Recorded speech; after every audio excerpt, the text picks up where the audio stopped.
Tonight is a particular honor for me because, let's face it, my presence on this stage is pretty unlikely. My father was a foreign student, born and raised in a small village in Kenya. He grew up herding goats, went to school in a tin roof shack.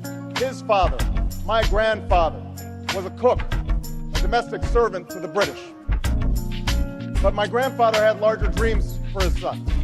Through hard work and perseverance, my father got a scholarship to study in a magical place, America, that shone as a beacon of freedom and opportunity to so many who had come before.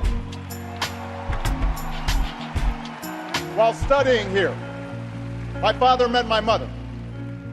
She was born in a town on the other side of the world, in Kansas.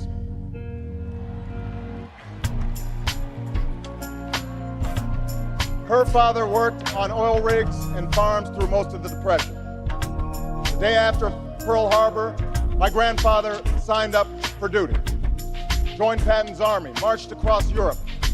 Back home, my grandmother raised a baby and went to work on a bomber assembly line.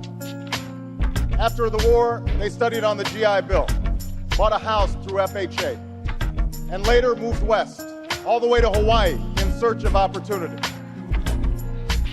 And they too had big dreams for their daughter. A common dream born of two continents. My parents shared not only an improbable love, they shared an abiding faith in the possibilities of this nation. They would give me an African name, Barak, or Blessed, believing that in a tolerant America, your name is no barrier to success.